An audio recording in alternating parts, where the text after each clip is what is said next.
More than a year after this crisis began, there's a lot that seems normal in the Kutupalong refugee camp. You see it best when the rain stops and the sun comes out. There's now something of an economy here and a social structure familiar to the Rohingya. Because communication with the outside is so difficult, when news comes in, it spreads like wildfire from person to person. It's not always 100% accurate, but it's a way for the Rohingya to believe they are not being forgotten. The one nation that is focused on the Rohingya is the host country, Bangladesh. But even though the country is devoting resources and energy, it seems clear Bangladesh does not want the Rohingya to remain. In fact, the Bangladesh government only reluctantly calls them Rohingya, preferring the term forcibly displaced Myanmar nationals. That's a reminder that this is all temporary. Myanmar says it will welcome back the refugees, but in refugee camps, not their villages.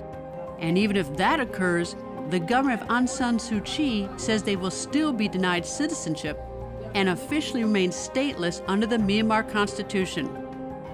They will still be stigmatized. People here doubt that without international intervention, they will ever see their home villages again. When you talk to people in the camp, they say they want to go home. They are absolutely clear about that, but they will tell you, we want to go home when it's safe to do so and when we are able to access our rights in Myanmar. And so far, we haven't seen much progress, and they tell us that they haven't seen much progress in seeing conditions improve for them. And so I think that's, from our point of view, where we really do need to see governments like the US stepping up not just the financial assistance, but also the diplomatic engagement to try to come up with a solution to this crisis that enables people to eventually be able to return to their homes in a safe and voluntary way. If there's any sort of silver lining in this cloud, is that you really are inspired by the people who are here, who are really trying to help so many who are in desperate need. But this is a task that, frankly, no matter how much people want to help, there's not enough. So we feed more than 850,000 people a month. It costs more than $20 million a month to feed families. So that's urgent. It's still important that we don't forget this community. It's still important that we support this community and that we make sure that women and children and those who are most vulnerable get the life-saving food that they need. And so for many of the groups that are here, there's just not enough funding to meet the needs that we have. We've got a lot of skin infections, skin and disease, a lot of dehydration, diarrheal diseases. We've had a huge kind of mumps outbreak, and then diphtheria. Diphtheria is on the tail end coming down, but really malnutrition, then also a lot of kind of obstetrical needs. Americans are generous, people are generous all over the world, so tell me, what do you need? What do we need? Yeah, oh my goodness. What do you need? Do you need, like, if here's your chance. Is there something what would you like? What do you need here? This is going to be here a long time, so I think more people is, volunteers and people are in? Yeah. Do you see people with malnutrition coming in too? Oh, for sure, yeah, absolutely. I mean, food, for sure, funding, always. What about medicine? Do you have enough medicine? Are you short of anything? We're short, medicines, yeah. What do you need, what's short of? I think yesterday the one they said was loratadine. What's that for? For allergies. We would love more antibiotics. I think we're out of Tylenol syrup, so we have kids with fevers all the time. I had a baby with a fever of 105 yesterday, and so I think what they're having to do is dissolve tablets into water and then give to kids. So it's just simple things like paracetamol syrup. It's amazing how innovative these field hospitals are. The fact that that you can quickly do that. The rest of us run off to the drugstore. So right, exactly. This is the intake facility or area of the Samaritan's Purse Clinic here in Bangladesh. Why am I wearing a mask? Because people are coming in with unknown illnesses, so we are here keeping people safe by using these masks until we figure out what's going on with them. All right. Keeping them safe from me or me safe from them, or both? Both. Both? So everybody in the intake area wears it like this, right? Absolutely. Rebecca, tell me, what is the official name of this hospital? This is the Isolation and Infectious Disease Clinic. All right. When you first created the hospital, what was it intended to treat? So originally we were here treating diphtheria. And what has become of the diphtheria outbreak? So the diphtheria outbreak has gone down. There's been a mass vaccination campaign. So right now that is not a big issue, but what is becoming a big issue is acute watery diarrhea. And also, of course, when I hear that, I also think with all the water coming down, the fact that there's so many people close together, the possibility, and I say a possibility of cholera. Absolutely. Which, of course, Samaritan's Purse is treated in Haiti and other parts of the world. What happens here? So here you'll be triaged by the nurses, and they will decide if you need to have follow-up, what program you'll be following up on, if you'll be getting oral solution or if you'll be getting intravenous solution. All right. Now I notice a lot of people here are not American. You're an American, right? I am an American. Number of Americans work here. Yes. And they work here for about how long? I mean, their term of duty, what's the term usually? Usually between 6 and 8 weeks. And where do you find how do you get the locals who work Yep, here? so these are Bengali nurses who have come to work with us, and we've been training them so that they'll be giving care that's similar to the provision of care our nurses can give. Now, Samaritan's Purse had a diphtheria clinic before this here in Bangladesh. About how many patients were you getting in the diphtheria clinic? So in the diphtheria clinic, we triaged over 8,000 patients, and we treated more than 1,100 for diphtheria. All right. So then also a sort of emergency hospital or clinic has been constructed waiting for the next onslaught of what you expect to be the problem. Absolutely. So we have changed the clinic so that we can start treating acute watery diarrhea and any other infectious diseases that might happen. All right. So you get triaged through here and you come in here, right? Yes. So this is where Dr. Collin will make a decision about what kind of treatment this child needs. And if it's treatment that we can provide here, we will make him an inpatient. So this is where all the decisions are made about what kind of treatment the child needs. Who's organizing all of this? It's a multi-group organization. We are connected with Doctors Without Borders, the Turkish Field Hospital, other organizations that are providing care. We all connect and talk and decide which patients should go where. I mean, it is really, it's incredible all these organizations here working, because there are almost 1 million people in all these camps. Absolutely.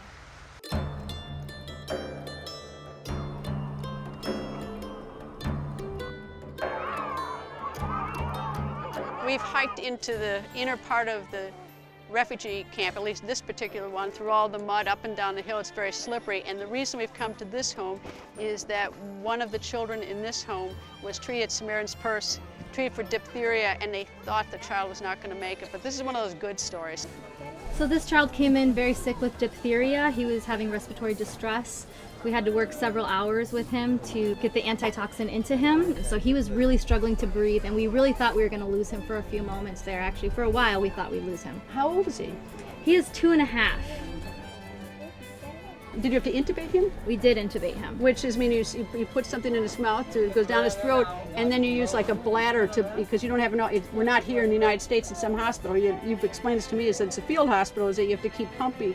How long did someone have to keep pumping it? Hours. Hours and hours to help him breathe. Yes. And you saved him. We did. What a great story. Oh, he's got the boots And on. here he is. Oh, he's got his boots on. Oh, he's not happy though. Oh dear. Oh no. Oh dear. And there he goes.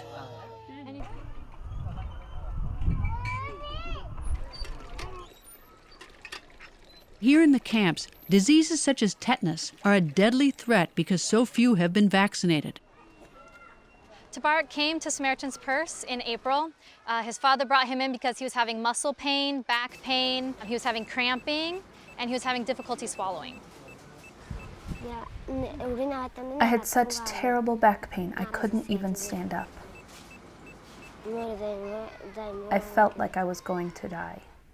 Within a few minutes, it was clear that they believed he had tetanus. So we gave him an antitoxin, which immediately started making a difference for him, but he was still quite ill. So we ended up sending him to Medici Sans Frontier, Doctors Without Borders, to get further treatment. And he was there for 2 weeks and then had a full recovery. Once I got treatment for my son, I was so happy. And he was able to go home, and he is now a healthy teenage boy running around the camps. He's doing so well now. I'm feeling so much better since I have recovered. It's daunting some days, but I think we're making progress. Things like providing education to adolescents, providing livelihoods opportunities, providing skills training, and just things to occupy people's time is something that's really important. If we can get that recognition that this will be a longer-term crisis and we can get permission to start implementing some of those types of activities like the formal education, that we can help to sort of counterbalance some of the idleness that comes with displacement.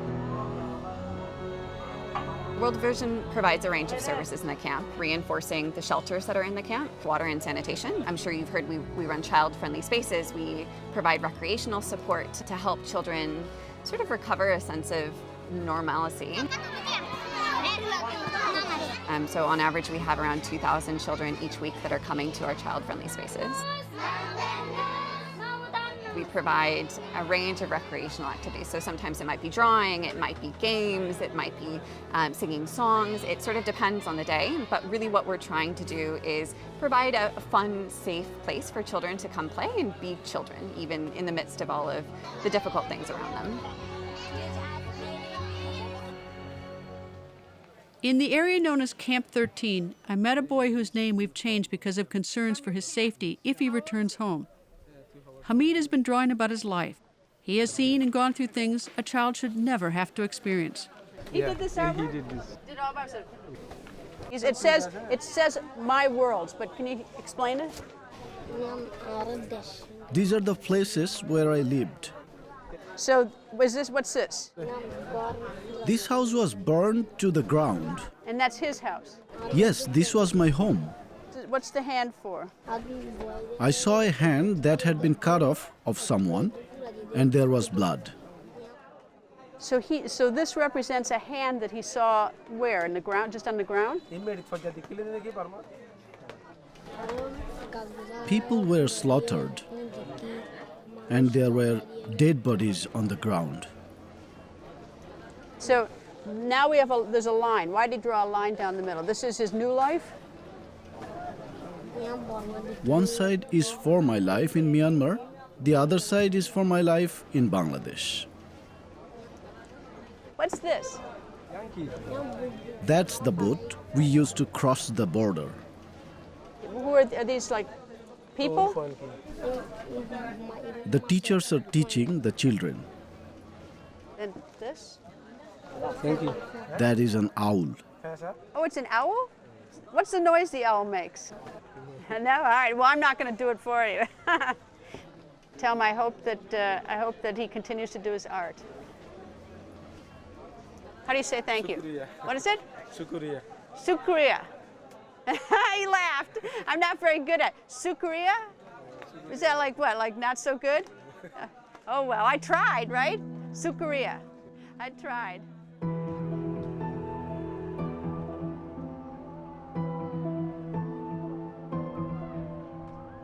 I think when you look at the number of Rohingya refugees in the camps, it's a daunting figure. But when you break down those figures and you are in the camps engaging with these individuals, you realize they're just like you and me.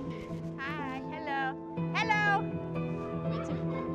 Where'd you learn that? Bye-bye.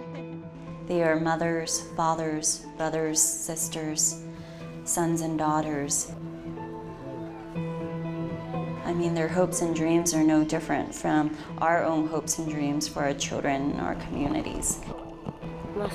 I want to be a teacher. I want to be able to provide for my family. The United States is known as a country that supports others.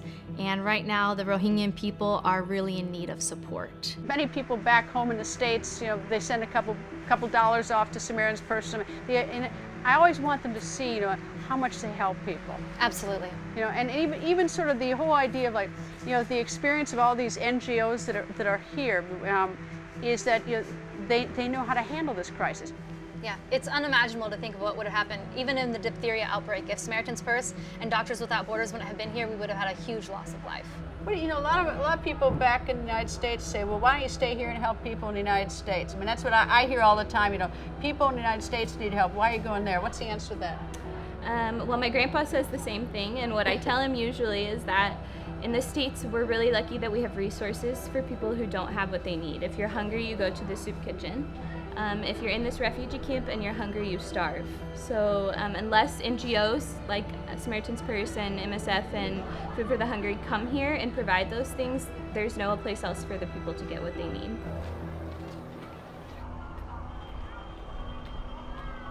quite heartbreaking to be here and see the catastrophe that could happen to these people, and knowing that much of the world doesn't care or doesn't know about it.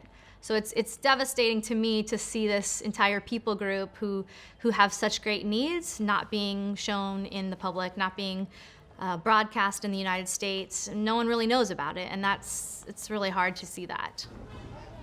Recently, I was in the camp a couple days ago, and there was a father with his newborn baby who's, I think, days old, and the baby was sick, but he just sort of had this glassy look, and that comes from sustained periods of hardship and trauma.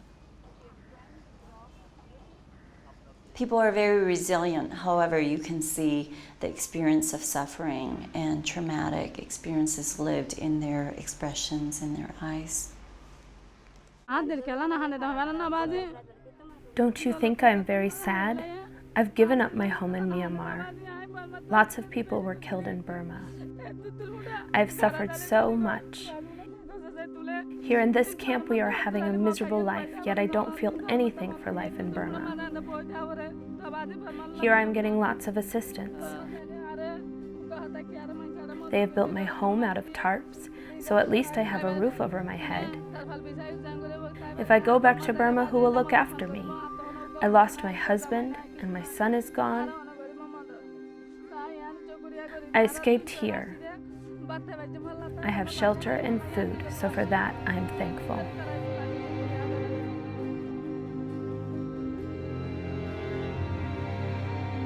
I think we're at the stage now where we need to be collectively recognizing that this is not a short-term crisis.